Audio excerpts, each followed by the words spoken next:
and it's family time.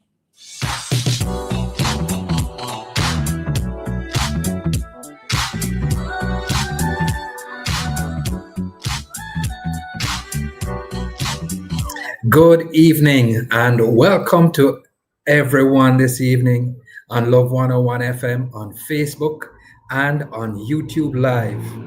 This is family time, and of course, we are glad to be with you again this evening, this January evening. Family time is about your issues and your relationships. It's about your at-home family, your community family, and your global family.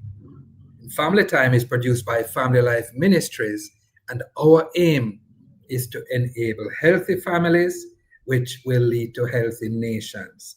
So stay with us for this hour, and please, you can connect with us via all our platforms. You can subscribe to our YouTube channel, or you can join us on Instagram, or you can join us on Facebook.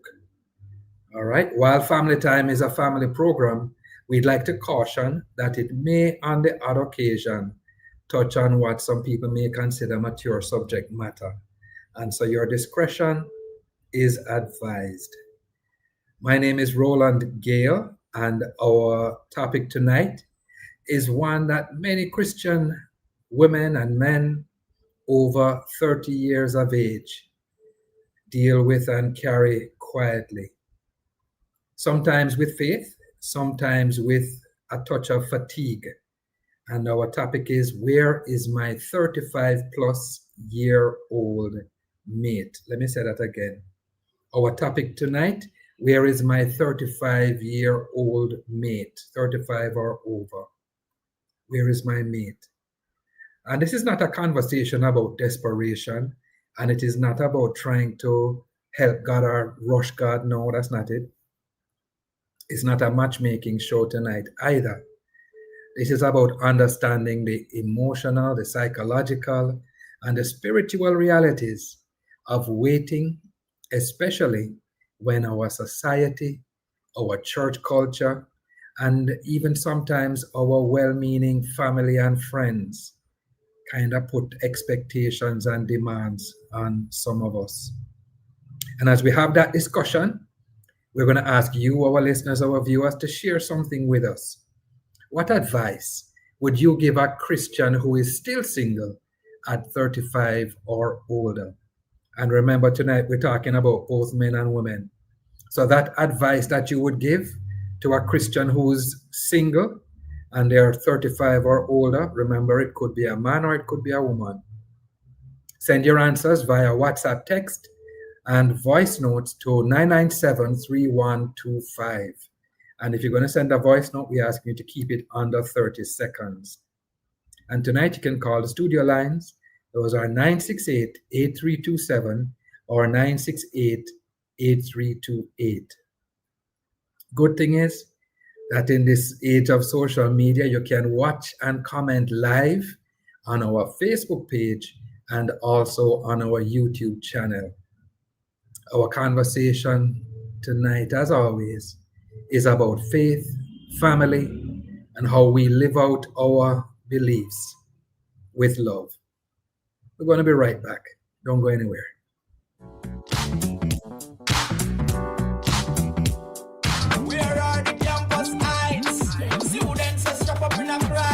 When disaster strikes, the risk of exploitation and gender-based violence sharply increases, making prevention and protection inseparable from emergency response. On the next Campus Connection, we will be focusing on post-Hurricane Melissa human trafficking. Join us as representative from the Child Protection and Family Services Agency, along with St. Catherine High School students, Ms. Kazere White, Students' Council President, and Mr. Nathaniel Anderson, Vice President of the Heritage Club, discuss the increased risks faced by Jamaican children after Hurricane Melissa. And don't miss our creative block guest, Miss Ashwani Johnson, writer and translator. Campus Connection is proudly brought to you by Live Good Anti-Violence Campaign from the Ministry of National Security and Peace. Tune in on Tuesday, January 20 at 5:30 p.m. on Love 101, the family station.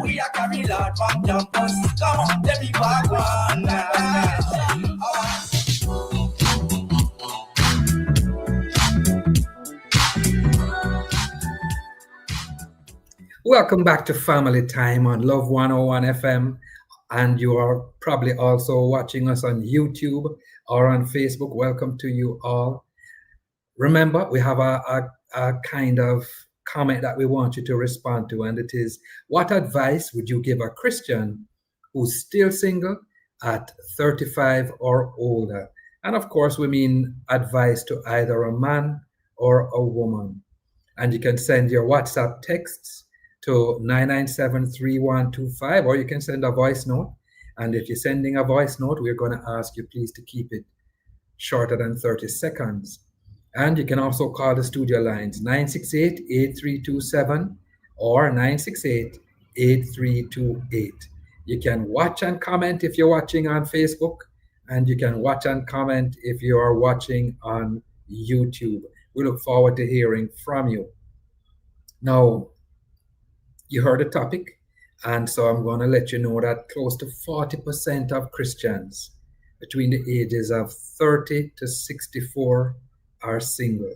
Let me say that again. 40% of Christians between the ages of 30 and 64 are single. Now, while many churches remain focused on traditional families, singles represent a growing and significant portion of many congregations. People in general and people in Jamaica are waiting longer to marry, with the average first marriage age now around 30 for women and just over 31 for men. What's that mean? It means that the first time people are getting married more and more often, they are over 30 and over 31 years of age. So when a Christian reaches 35 and is still not married, some people will kind of wonder what's going on. We're going to explore this today.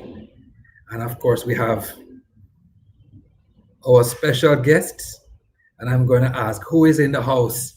We are family time, and that is one of the things we love, is to invite people to our house. So who's in the house this evening? We have with us Andre Allen Casey, a counseling psychologist, and we also have with us Sherilyn McLean, and she's an over-year-old single Christian.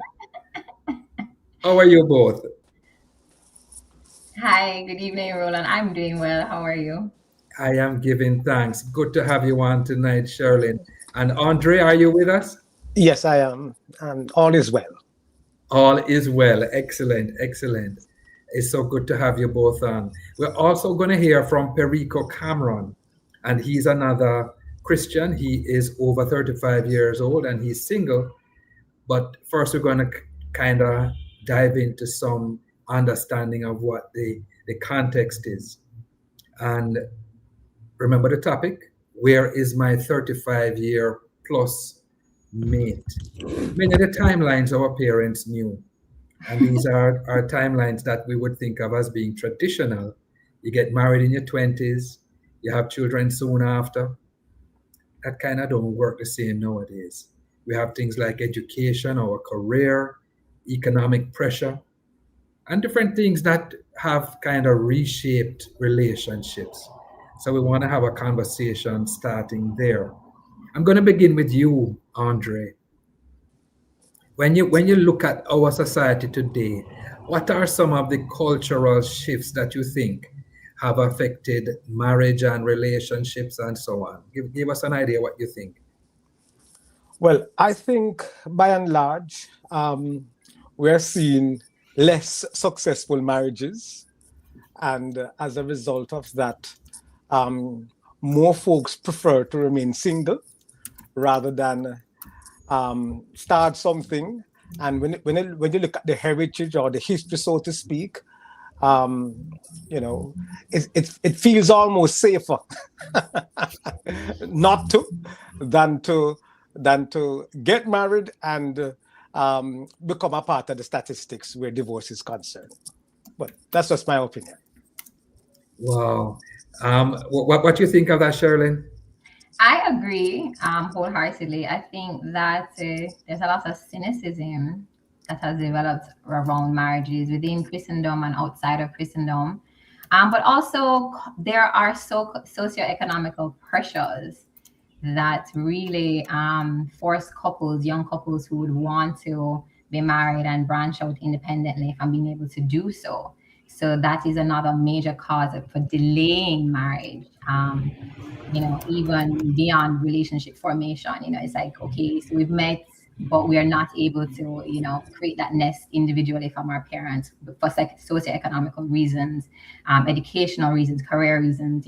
Persons have to move abroad for work, etc. There are a lot of socioeconomic pressures as well. But I do agree with Andre wholeheartedly that the lack of success that we've seen in previous generations has really tainted the perspective that persons may have of marriage. I would like to say, though, that I was not always a Christian. I am a new Christian, and I was baptized in 2020.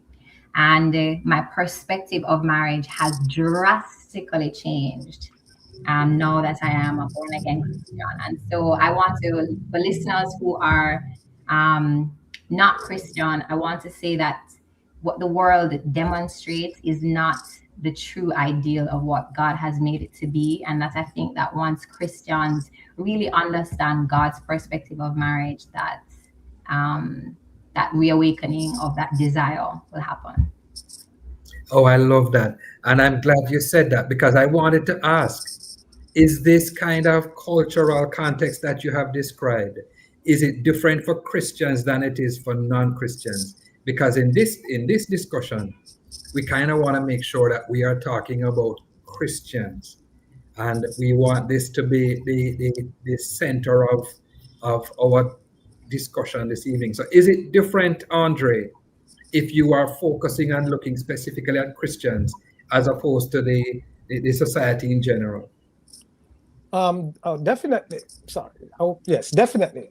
Because the rules and regulation that governs the non-Christian, so to speak, on society in general, they have their different terms and conditions that will either help them to manage the requirements of marriage or what marriage could or can look like.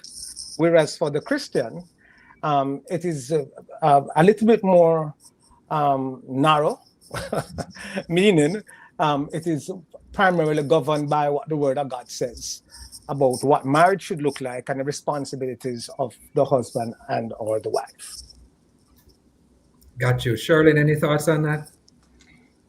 Definitely. I'm gonna keep going back before I was a Christian and then thereafter, because I have the greatest juxtaposition in that perspective. And before becoming a Christian, I only had, for instance, I came from, my parents were divorced. My grandparents, unfortunately, my grandmother's, my maternal grandmother's, her first husband died, and then she remarried in her late 30s. So those were the primary examples of marriages that I had. And I felt that even in looking around me, I felt that the moral compass was absolutely, there was no moral compass to guide marriages outside of Christendom. Like, I absolutely was afraid of marriage. I was petrified of it. I was convinced that if I got married, I was 100% going to be cheated on, because that was the example that I had seen, just rehearsed in family, friends, or in my own bloodline. I just saw that it was just not a happy ending.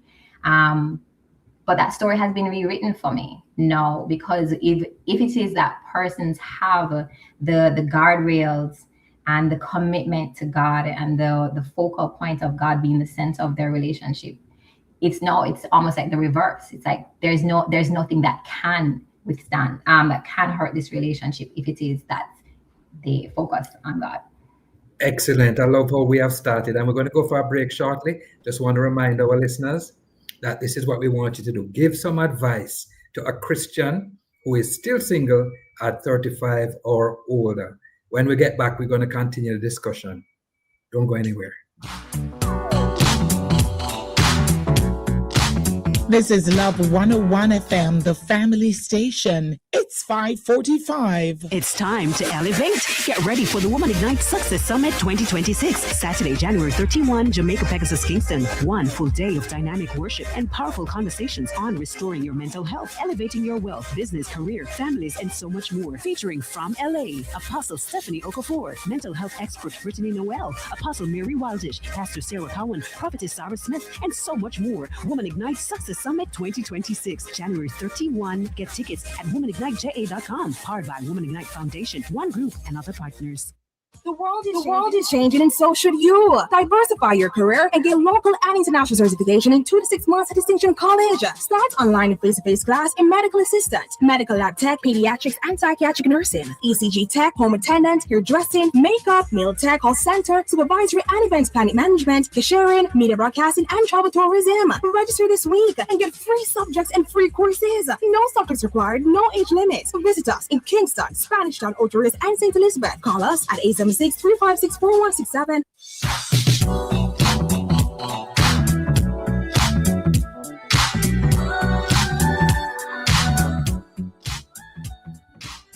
Welcome back, and I'm hoping that you have responded to our request. What advice would you give a Christian who's still single at 35 or older? You can give us a call or send a text, and of course, we will share your thoughts when we get them. Our topic this week is, where is my 35 plus year old mate? And now we move from the kind of landscape and general discussion to the lived experience. For many Christians over 35, the wait is not just about being single. It's about managing expectations. It's about comments that people make. It's about prayer that feels unanswered, and sometimes moments of deep faith mixed with quiet disappointment. I want to bring our guest back in. And I want to start with you this time, Sherilyn. If you are here with us, just give me a shout. Yes, I'm here. Yeah, not sure if Sherilyn is on, but we're just going to, oh, there she is. Are you here with us, Sherilyn? Yes, I'm hearing you. Are you hearing me? Yes, I'm hearing you great. Okay, great. Wanted to start with this idea of faith or frustration. Where are you now? I would say that in the past 5 years of being a Christian, that I have had ups and downs with that. I think in my beginning journey as a Christian, I still was using the framework of romance as the purpose of marriage. And so then that caused a lot of frustration. But as I've matured and understood more that marriage really fits into God's purpose for you and your husband as a couple in his kingdom, that has allowed me to really just settle on faithfulness. As I continue to understand my identity as a Christian, as I continue to identify the gifts that God has given me and how he wants to use me, and then understand how that will be well-purposed to be a helpmate to my husband. So it's now settled firmly on faith. Wow. You talk about your identity and trying to find out where you fit and what your purpose would be and so on. Has this changed from not being a Christian to being a Christian done anything to adjust your self-worth or how you look at yourself? 100%. Like I am unrecognizable to the old version of myself. My pre-Christian self, I am unrecognizable. I was a very insecure young woman, really grappling at what the world, valued and accomplishments, whether that be career or in different circles, just really trying to foster my identity in what the world valued. But now, again, what does God value? And then also, what is my purpose in his kingdom? That's what I'm really enjoying finding out, and all the talents that he's given me, how I can repurpose them for his kingdom. I'm a dancer. I've just really recently discovered that I can sing, I'm a writer. I'm also training to be a deliverance minister. There are just different things that I'm discovering that have really cemented my confidence, my sense of security and identity now that I'm a Christian. Oh, that's excellent. That's excellent. Andre, we have heard from Sherilyn, and we're going to hear from one of our young men in a little bit. But I want to ask you, from your perspective, is what she has said the norm with women her age? Is it something that you think is kind of par for the course, or is she expressing somewhat unique ideas and thoughts? Well, I mean, I'm most definitely, from her perspective, I think it's a general consensus where most women, even at 35 and over, they also have a similar mindset and experience, and so in addition to that, I would say trust in the process. I think that's what came to mind when she was speaking. Learning to trust the process rather than taking things into your own hands. And so I just kind of believe that, the faith would be manifested a whole lot more if we trust the process, rather than feel like we have to hurry it up. I'm reminded of Sarah and Abram, who feel like they should have a child now, and not wait on the process and wait on when God says it will happen. And so that's interesting, Andre. That's so interesting that you say that, because one of the things that I have seen, and as I said at the start of the program, we're not talking about judgment, we're not talking about any kind of condemnation or anything like that. But one of the things I've seen is that the timelines that used to obtain don't necessarily obtain any longer. For example, as you talk about Abraham and Sarah, nowadays we find that people are having children before they get married. Is that something that is typical? Sometimes somebody gets to an age and say, you know what, I need to have a child before I get too old. And therefore, even before saying I do, they say I want, and they have a child.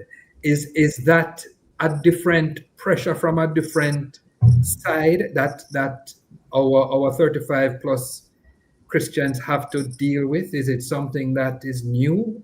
Can you give us some insight on that? It's not new. I mean, a lot of folks believe that I can have a family, and part and parcel, and whether or not they are of a Christian mindset and context, they believe that the family can be had, or even must be had, irrespective of any kind of Christian values or a context that speaks to what does God want of me and from me in this relationship. And so because of that mindset, then by and large, having a family, having a child, having an offspring really and truly becomes paramount, even more so than getting married. Wow, that is interesting to me. How does one balance that? How does one address that kind of biological need in the face of what it is that our Christian teaching tells us? That is to whom? Cheryl? That's to you. That's to you. That's to you. That's to you. Sorry. Because Cheryl have a better answer. I'm kidding. I'm sorry.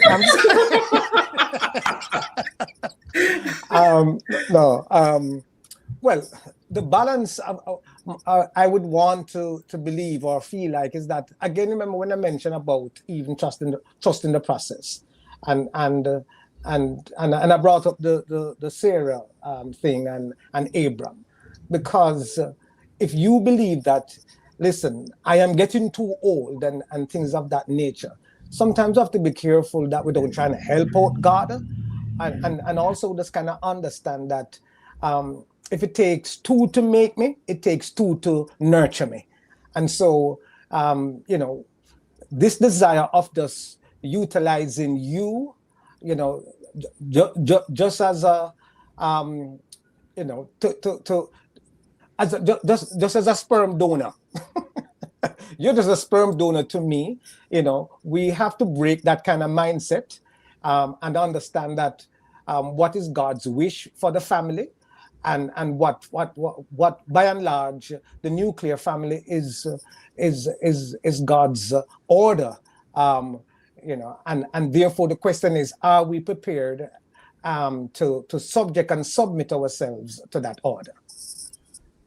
Absolutely, I get you, sir. I get you. And to Shirley, no, you spoke about having a change of mind regarding marriage generally, and about now looking at identifying how it is that you would achieve what God wants you to achieve if you pursue that.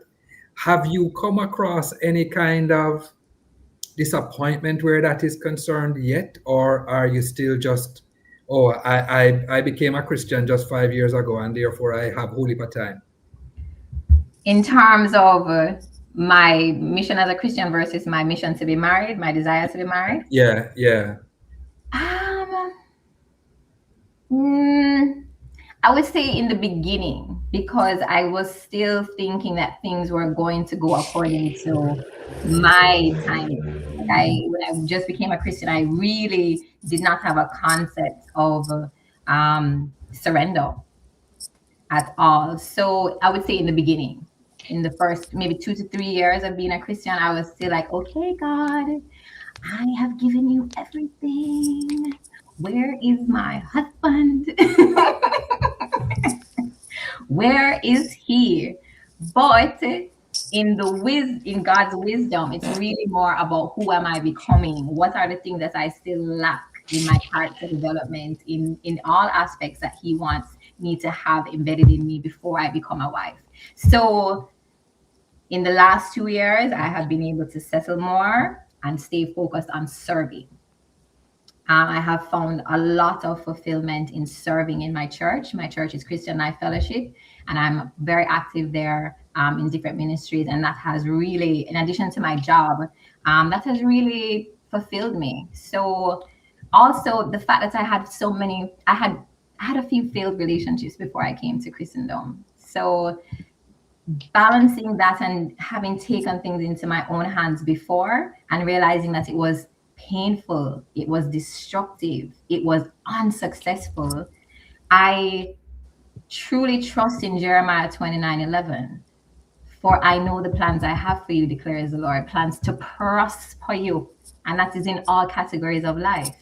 So I'm trotting along right now, not with trepidation, but with true joy, with true peace, trusting God, because he knows I would like a mate. And so I trust him to provide one. Oh, I hear you. I hear you, Shirley, and I hear the authenticity of what you're saying. You're listening to Family Time on Love 101 FM, and you may be on YouTube or on Facebook, and so you can just send us a little note. What advice would you give a Christian who is still single at 35 or older? Let us know, and you can comment that way. Don't go anywhere. We're going to go for a break and come right back.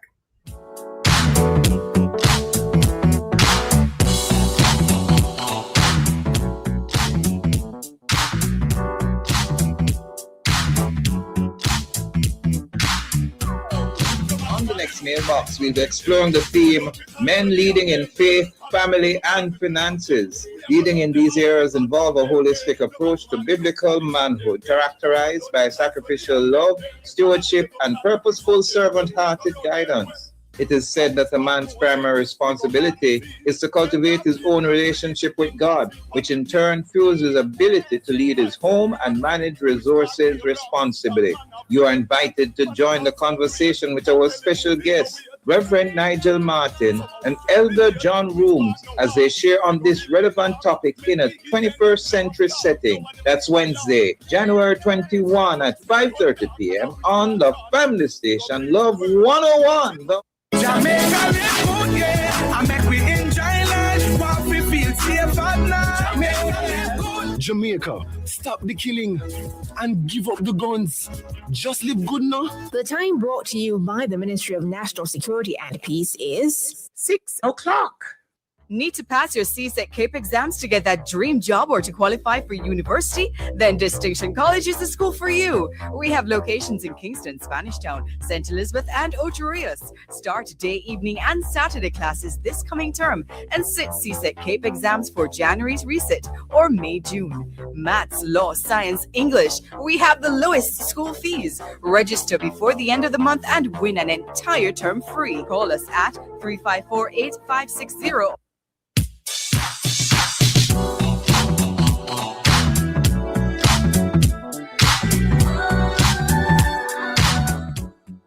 Welcome back, and you are listening to Family Time on Love 101 FM. The time is now 1 minute past 6 in the evening, according to my clock, and we are happy that you decided to join us. Family Time is brought to you by Family Life Ministries, and Family Life Ministries provides counseling for people with all kinds of challenges from all walks of life. And right now we're going to get a word from Reverend Mike in WTF, Word to Flesh Moments with Reverend Mike. The Bible doesn't specify a minimum age for women to marry, but cultural context in biblical passages suggests that it was generally after puberty, often around 12 to 14 years old. That would be much too early for modern cultures. For although medicine has done much to increase longevity, culture has not done enough to similarly increase maturity in our physical, emotional, and spiritual dimensions of human life. The Bible describes God's ideal wife in Proverbs 31. A wife of noble character, who can find? She is worth far more than rubies. Her husband has full confidence in her and lacks nothing of value. She brings him good, not harm, all the days of her life. So while family and friends mean well in encouraging you to marry, I encourage you during the waiting season of your life to work on your character instead of allowing the pressure of family and culture to force you to date multiple men in an effort to find the right spouse. The best guide to use should you desire to develop noble character is found in Galatians 5. The fruit of the Spirit is love, joy, peace, forbearance, kindness, goodness, faithfulness, gentleness, and self-control. I suspect that if you do your part in building noble character and maintaining your God-given beauty, God will do his part and prepare your knight in shining armor for you. I'm Reverend Mike from Fellowship Tabernacle, and we just had a WTF moment. Thank you very much, Reverend Mike. Some stuff to think about there. And of course, in conversations like this, sometimes we only focus on women, but relationships involve two sides. Just like Andre said a little while ago, it takes two to create, it takes two to nurture. But we're not getting into the children's side of it. In this segment, we're just going to pause to hear from a Christian man who is over 35 years old, responding to some questions about commitment, pressure, and expectations.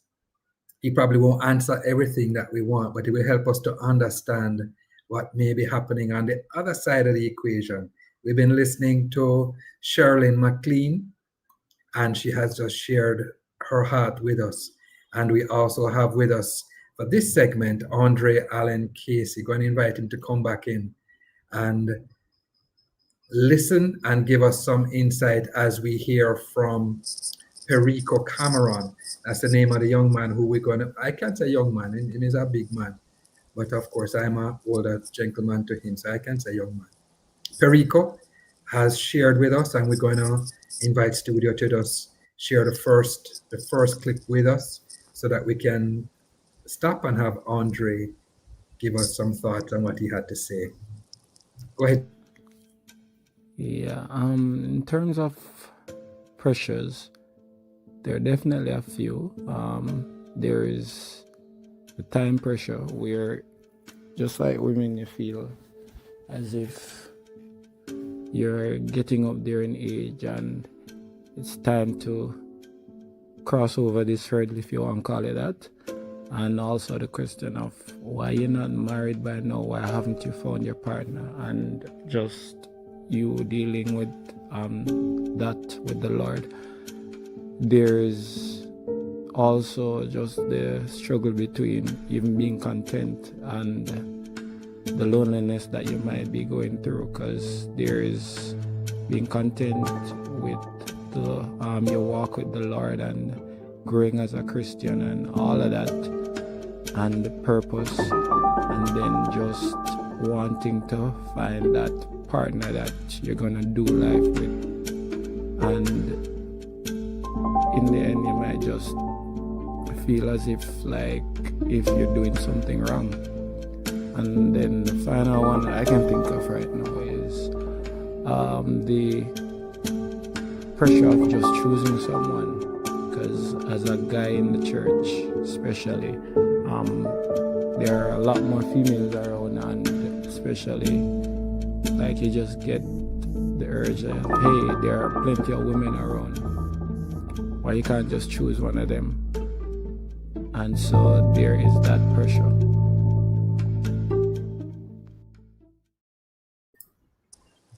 Thank you. Andre, any thoughts on that?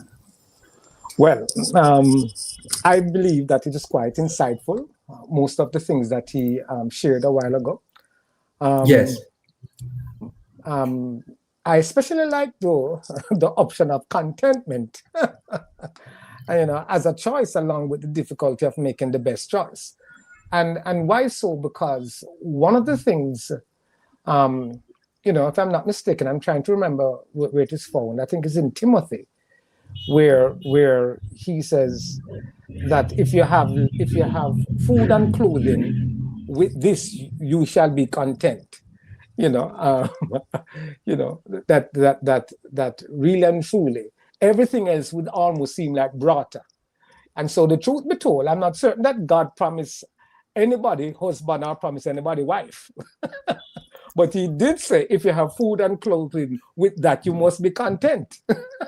Yeah, I suppose. It's interesting though. The instruction is to replenish and multiply and make disciples, which suggests that you would have to be in relationship to get that ball rolling, or to keep that ball rolling, rather. Yeah. Well, I mean, but I'm not, like I said, as far as the greatest command that is given to us is to love one another. The greatest command is not to get married. No, it's the greatest command given to man is to love God and to love each other. It's both the greatest and the second.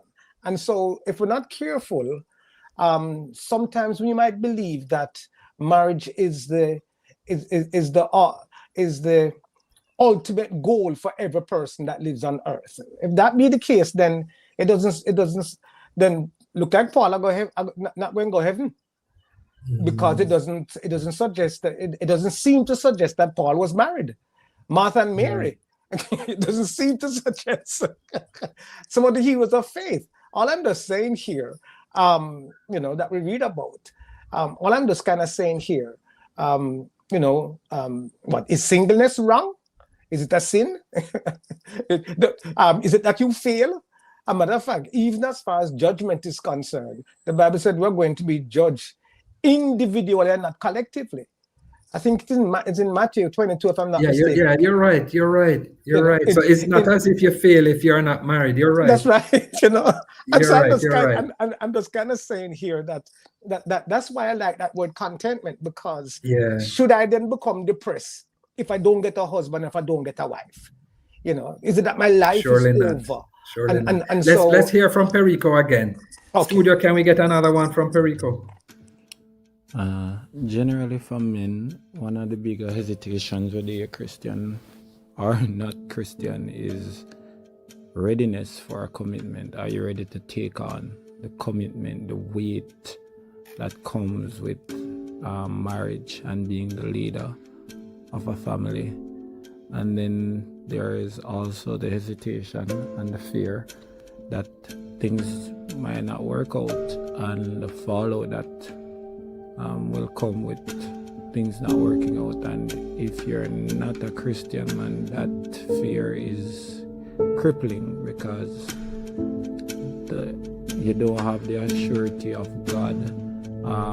The woman that you're likely to be choosing is not necessarily Christian, so there might not be the guarantee of a certain level of commitment on her side, and the fallout is even worse there because you stand for just basically lose half your stuff, and that's just a real fear.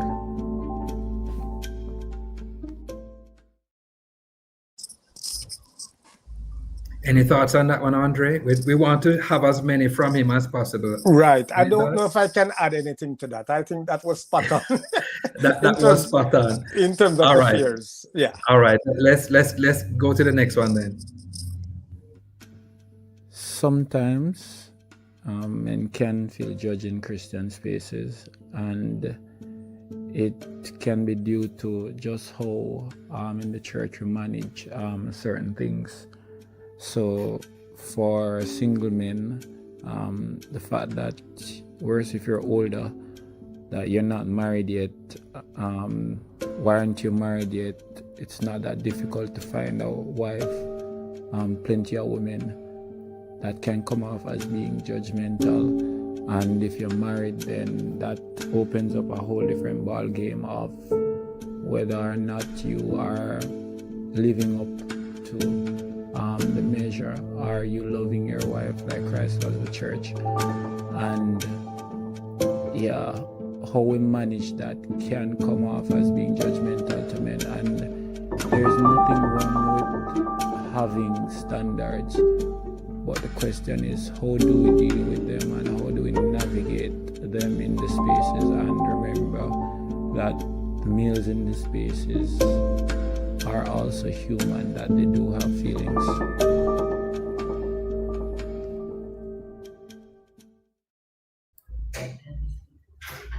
Wow, talking about judgment in the church. That's so interesting to me. Let's do another one quickly before the next break. You okay with that, Andre? I'm sure, definitely. All right, go ahead, Stu. I would say 3 things to a Christian man who feels forgotten or overlooked. 1, that God hasn't forgotten you. You are still loved, you are still treasured by Him, and simply put, He's on your side and He's fighting for you still. Second one hinges on the first one. Keep your faith in knowing that God hasn't forgotten you. Keep your faith in Jesus. Keep trusting Him, keep holding on, keep pushing through, keep fighting. God have you, bro. And the final thing is that you are definitely worthy of someone who loves you and appreciates you for the real you, right? And that you are worthy of having somebody that's going to look at you, that woman that's going to look at you and say, you know, that's my man, I'm so proud of him, I thank God for him. And that, this guy is so awesome, I'm going to be in his corner and I'm going to fight with him, come what may. And I just want to tell you that that person is out there according to God's will, and she's waiting for you. So don't lose hope, don't give up, keep trusting, keep fighting. Oh, I love that, and I'm not even going to ask for any comments, Andre. I'm just going to go to the break. This is a interesting segment that we have had. When we come back, we're going to resume our conversation with Sherlyn and with Andre. Don't go anywhere, guys. You're listening to Family Time on Love 101 FM.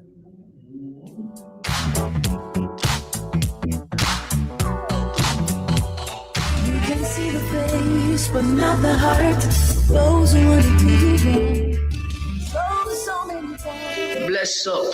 This is Christopher Martin. Human trafficking is a crime. Let's unite to end human trafficking. Be wise, open your eyes. Spot them, stop them, and report them. A message from the Ministry of National Security.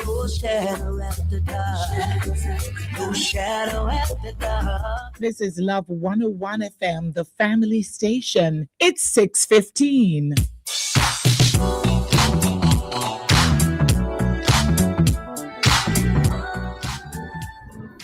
Welcome back. You have been listening to Family Time on Love 101 FM. You're tuned to the station that is geared to teaching you about family and trying to ensure that we enrich our families here in Jamaica and across the world. It's brought to you by Family Life Ministries, and FLM provides counseling for people with all kinds of challenges from all walks of life. Remember, you can tune into the program via our Facebook page and our YouTube channel. And welcome back to the discussion. Our topic this evening is, where is my 35-plus-year-old mate? As we move into this final segment, the question shifts slightly.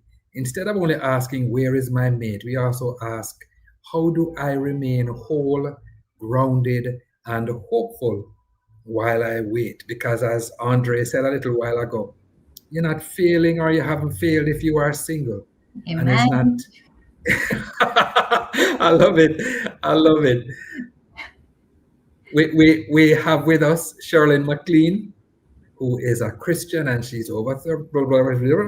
And then, of course, we have Andre Allen Casey with us as well. Both of you, we have been sharing some thoughts and our feelings. We need to hear from our listeners now, and I think Studio has some comments either for us to listen to or for us to read. If you want to share those with us, please, Studio, so we can hear from our listeners. That would be great. Anything there for us? I think I see one here, and it says, I don't have a name. It says, greetings, Family Time. I believe that our Christian parents need to teach their children how to have healthy relationships with the opposite gender, and not tell them when they are in their teens, no boyfriend, because that is where it starts. I believe many of our Christian parents don't do well in that area. Any thoughts on that, either of you, Sherlyn or Andre? Any thoughts? I have some thoughts. So at my church, Christian Life Fellowship, there is what we call a marriage ministry, and the name of it is 6 Daughters. And it really focuses on women being prepared by the older women to be married. And what that afforded us over a 6-month period was older married women came and shared just nuggets, testimonies of their own marriages. But the highlight of those testimonies really was about psychological health and emotional health, mental emotional health. And I want to agree with this listener, because what was the highlight of our conversations in this ministry was that being a Christian and having spirituality does not automatically equate to mental and emotional health in terms of your behavioral patterns and your personality traits leading to compatibility, And so I think what this parent was trying to highlight was relational skills, conflict management, self-awareness, all of these relational skills, which we believe are developed along the way unconsciously. We have to be much more intentional, especially within Christian circles, because again, I would have to say, being a Christian versus a non-Christian, I would say that non-Christians are much more self-aware in that way, Whereas I find that Christians may tend to default to, they think that that aspect of their development happens automatically because they have the Holy Spirit, or that because they are under the umbrella of Christianity. And it's not. It's something that still needs intentional work and thought process and developmental approaches, which I don't think the Christian church generally is doing well. And so I agree. I hear you. And it would be good if what you described for the women was also being done for the men, kind of like a mentorship or something like that. Yes, and that's another thing that I feel men are not getting the, let's say, the soft skills attention that they need. So we expect them to be these healthy relational partners when along their developmental path, like life cycles, whether they're infants to teenagers, preteens, teenagers, their emotional development is really culturally, whether in the church or not, it is really crippled. And then we expect them to be healthy husbands and fathers, and I'm just like, it's not going to work. We have to. I agree with this commentator that we have to focus on mental health and psychological health much more than just spirituality, because they're not mutually exclusive, and they don't happen in tandem. They all need intentional focus and effort. I hear you. Andre? I don't have much to add. I also agree with what the commentator stated and what and Sherilyn's interpretation of it. That, there's a passage in the Bible, I don't remember, somewhere in Ephesians, that says, be careful, let wisdom be a part of your choices, because the days are evil. And so you see, sometimes, unfortunately, we ask God to do things for us, when in truth and in fact, we should be doing things for ourselves. And so what are you doing for yourself, or the fact that you have failed to do these things, and then asking God to follow up, when in truth and in fact, these are your responsibilities, and so you have to take a concerted effort to make wise choices. Why? The days are evil. So if God has already warned us, we're to utilize wisdom. Then can you imagine you're asking faith to replace wisdom? That does sound like a good idea to me. It doesn't actually. As we wrap up the discussion, I want to ask both of you if there are any practical things, any practical tips that you would share with others who are 35 and over, who are single and Christian, living in the kingdom. And any tips, any thoughts that you want to share with others, whether male or female? I mean, I don't know. I can go first. Go ahead, sir. Go ahead. Alrighty. For me, I'd just like to say, what do I believe about marriage? Is one of the first questions that I would need to ask myself. Is it that marriage is intended to complete me or complement me? And so if we believe that it must complete us, then you best believe, Sherilyn, you better not get it older. 41 and counting. I'm not shy about you. I'm just saying, if we have that mindset, but if we also believe, though, that it is there to complement me, then I am a complete person, whether or not I get married. And so marriage now just adds to another dimension where my life and living is concerned. And so it might be important for us to reframe or change our perspective where marriage is concerned. And of course, clearly, we're not saying we don't honor it, but I'm also saying it doesn't make me less of a person if I'm not married. That is one thing that is one of the main things that I would like to share as far as any kind of practical wisdom is concerned. Yeah. Sherilyn? Okay, from my perspective, I think Matthew 6:33.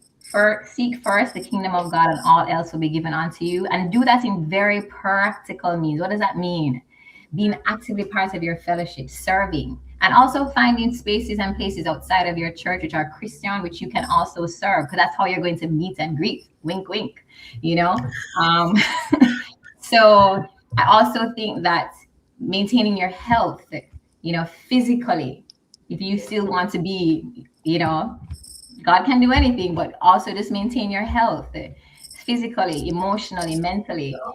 Try to, and that's a very practical thing. So serving God, taking care of your health, getting out, meeting and greeting. Those are some of the practical things that I would recommend to persons. Oh, that's excellent. Can you remind us what that passage was again? Matthew 6:33. Matthew 6:33. Seek first the kingdom of God, and all else will be given unto you. Will be added unto you. Andre, giving you the last word. I would like to say that the greatest command given to us was not to get married, but to love God and to love each other. And so understanding our purpose for life and living and fulfilling it is not determined by our marital status, but in spite of it. Thank you very much. Thank you both for being on this evening. And it has been a pleasure for me. You know, this program run by way too fast, but that's how it goes sometimes. Maybe what we can do is have another program with a slightly different topic. Andre, thank you for being with us.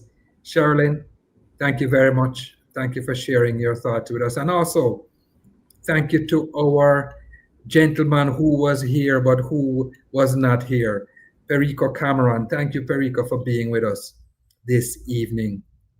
One last thing as we kind of head off, this is kind of food for thought for those who this would apply to. If this season is shaping you, not punishing you, what might God be forming in you or through you? If this season is shaping you, not punishing you, what might God be forming? Thank you for being here with us. We hope that today's conversation helps in shaping you and your homes. If you have questions of a personal nature, you're concerned about a friend or family member, we implore you to make contact with us at Family Life Ministries. For more information on our services or for our counselors in Kingston and other parts of the island, contact our head office, 920-1034 or 926-8101. You can also call us at 5798-690 and 2798-678. Those two numbers are WhatsApp enabled. And so let me say them again. 876-579-8690 and 876-279-8678. Note that for appointments and information on cost, you must call the offices. Otherwise, you can keep up with what's happening at FLM or our programs by subscribing to our YouTube channel, and that is Family Life Ministries FLMJA, or you can join us on Instagram, and that is simply FLMJA. Before we leave you, we have another verse for you this evening. Proverbs 13, verse 12. It says, hope deferred makes the heart sick, but a longing fulfilled is a tree of life. Hope deferred makes the heart sick, but a longing fulfilled is a tree of life. Thanks again to our very special guests, Andre Allen Casey, Sherilyn McLean, and Perico Cameron. I want to thank our show producer, Kathy Gale, Derval Graham, for piloting us through this hour, and of course, you, our very special listeners. We appreciate you. We thank you for coming and sharing your evening with us. We think that we have invited you into our homes, and we hope you had a good time. I'm Roland. God bless you, and have a good week.